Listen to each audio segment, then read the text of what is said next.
This deep dive is dedicated to, well, one of the biggest stories you could possibly tell.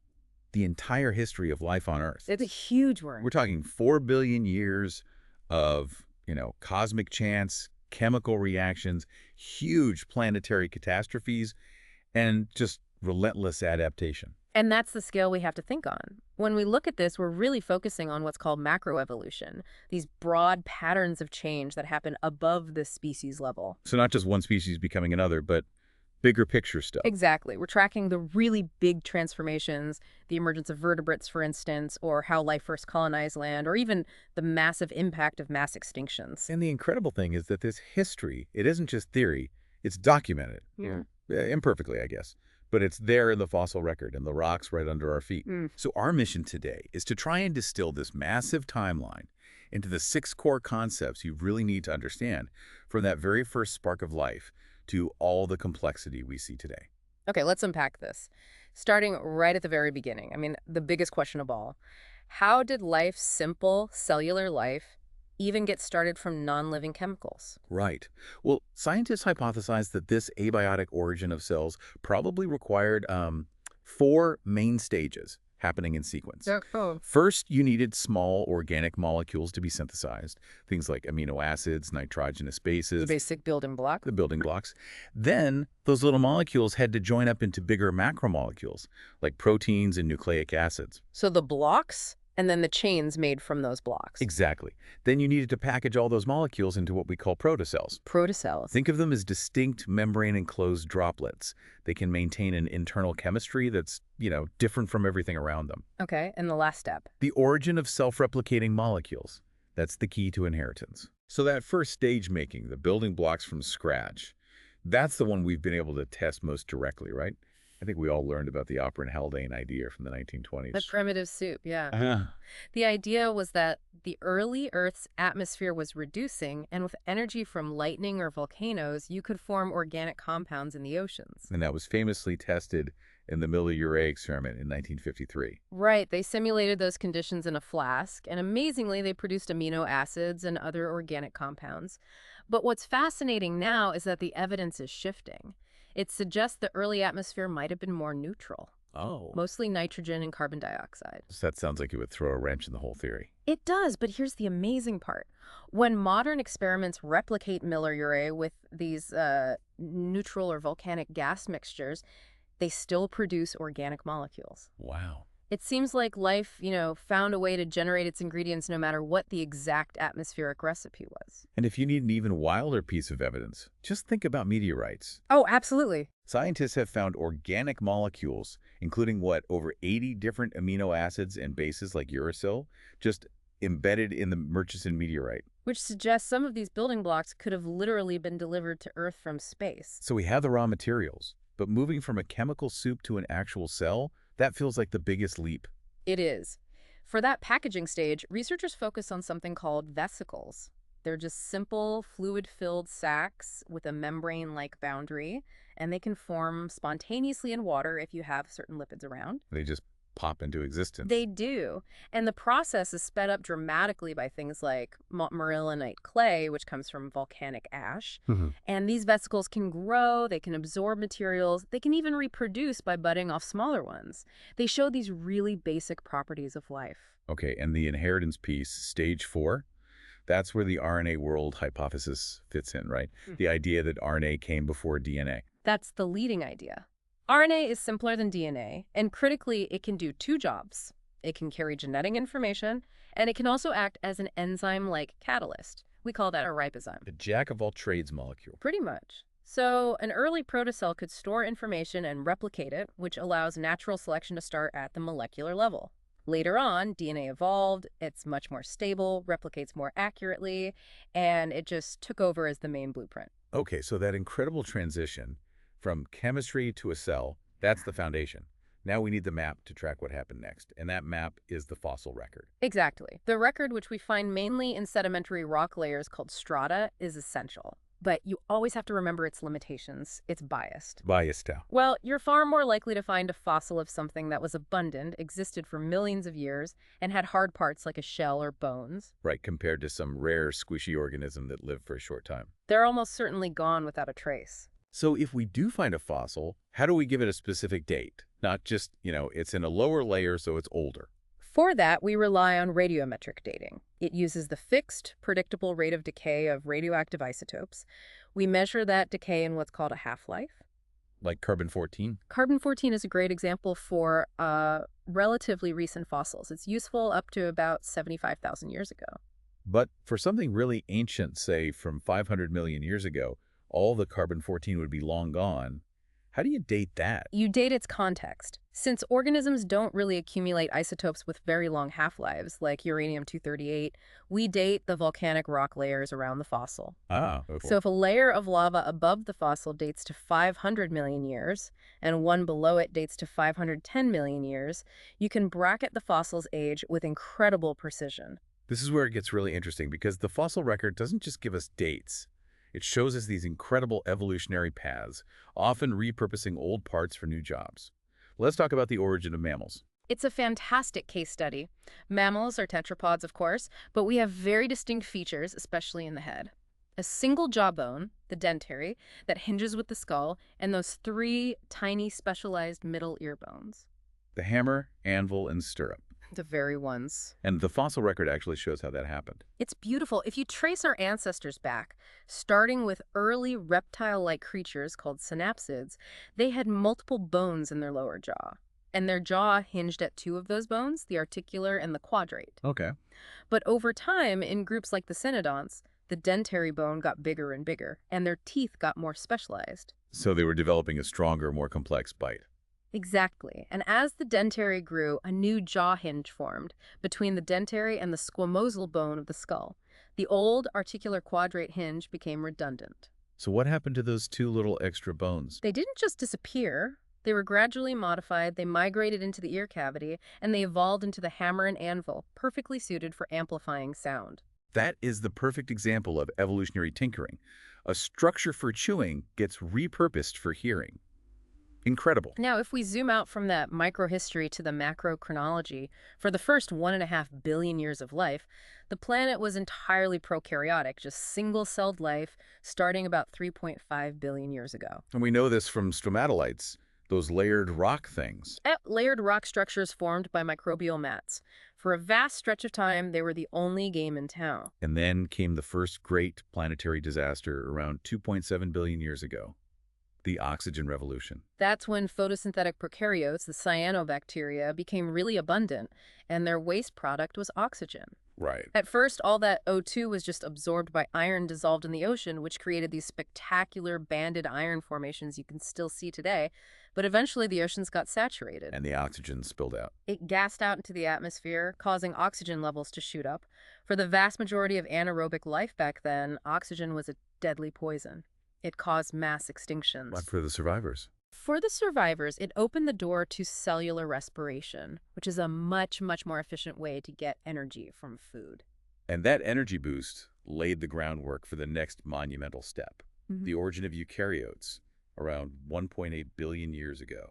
These are the complex cells with a nucleus, mitochondria, all of that. And the endosymbiosis hypothesis is our best explanation for how they originated. The idea is that an ancestral host cell, probably an archaean relative, engulfed an aerobic bacterium, but instead of digesting it, It put it to work. They formed a symbiotic relationship, and that bacterium eventually evolved into the mitochondrion, the powerhouse of the cell. And the evidence for this is really strong, isn't it? It's not just a nice story. It's extremely compelling. Mitochondria and chloroplasts both have their own circular DNA, just like bacteria. They replicate by splitting in two, like bacteria. And their internal machinery, their ribosomes, are more like bacterial ribosomes than the ones in the rest of the cell. So they're basically tiny, ancient bacteria living inside our own cells. That's a great way to think about it. Once that complexity was unlocked, multicellularity followed, appearing around 1.3 billion years ago. But the real explosion of animal diversity didn't happen until the Cambrian explosion, about 535 million years ago. That's when most of the animal body plans we recognize today just suddenly appear in the fossil record. It's a remarkable event. And soon after, around 500 million years ago, life finally colonizes the land. A huge step. It required plants to develop defenses against drying out like waxy coatings and vascular systems. And it's important to remember this wasn't a solo mission. What do you mean? Early plants partnered with fungi to form mycorrhiza to help them absorb nutrients from the soil. We see this in fossils. It was a foundational ecological partnership right from the start. So that brings us to the forces that are constantly disrupting and resetting this whole story. Continental drift and mass extinctions. Absolutely. The movement of the continents, or plate tectonics, fundamentally shapes life. When all the land masses collided to form the supercontinent Pangaea 250 million years ago, the consequences were just devastating. How so? Well, you lose huge amounts of warm, shallow marine habitat. It would be like destroying all the world's coral reefs at once. And on land, you create these vast, harsh, dry interiors.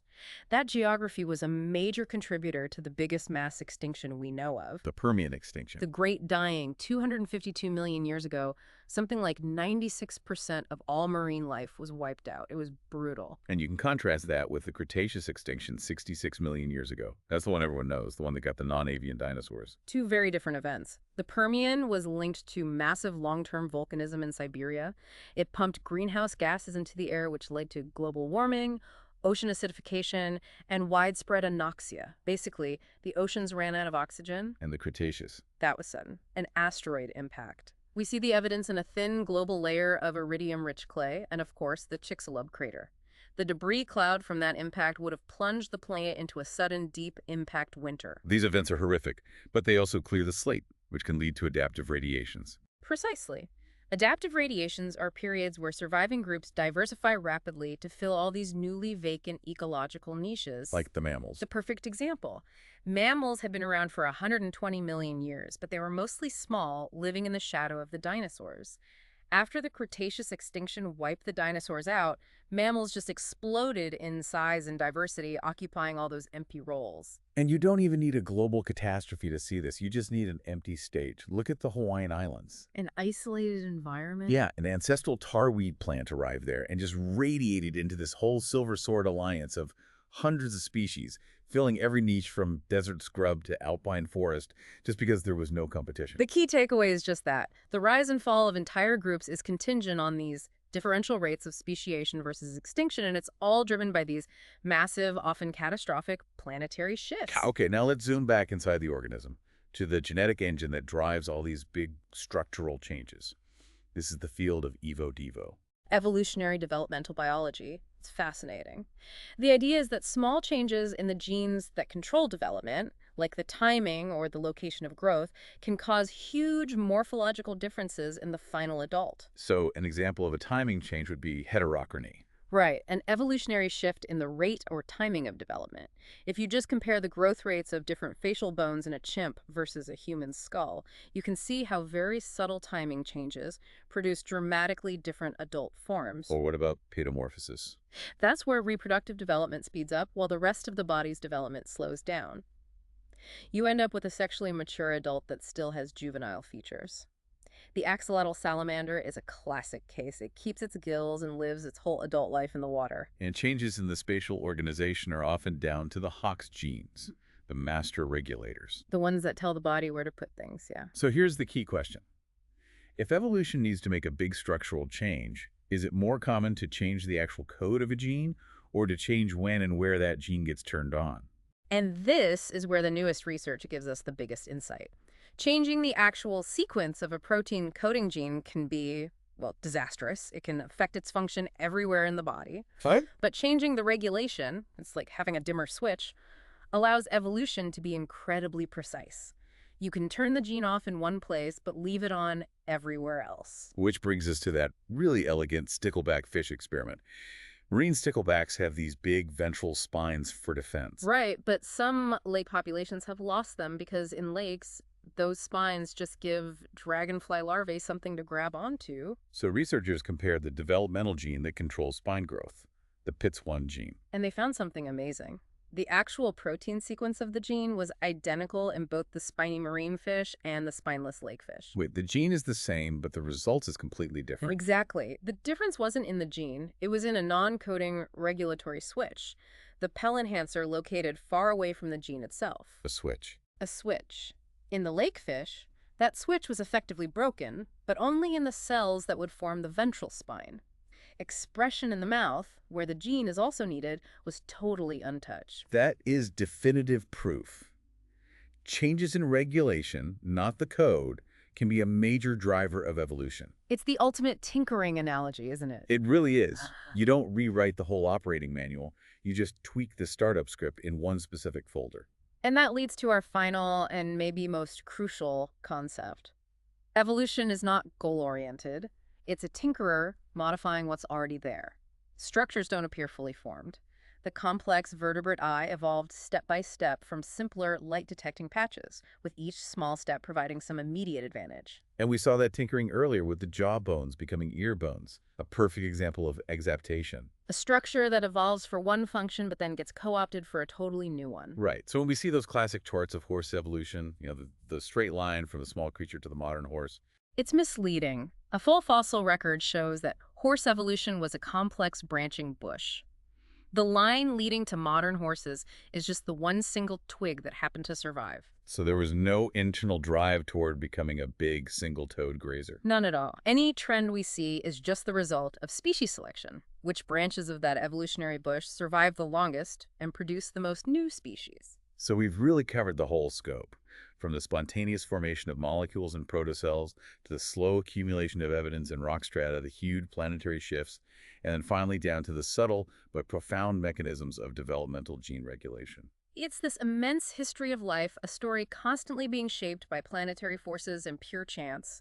The fossil record gives us the roadmap of what happened, but it's the molecular mechanisms of Evo Devo that give us the subtle control panel that drives all the novelty we see. Which leaves us with a final thought to mull over. If evolution is fundamentally limited to this process of tinkering, that it can only work with what's immediately available, repurposing old structures instead of designing new ones from scratch, how might this constant process of constraint ultimately limit the complexity or even the functionality of all future biological forms? Thank you for joining us for this deep dive into the history of life on Earth. We'll see you next time.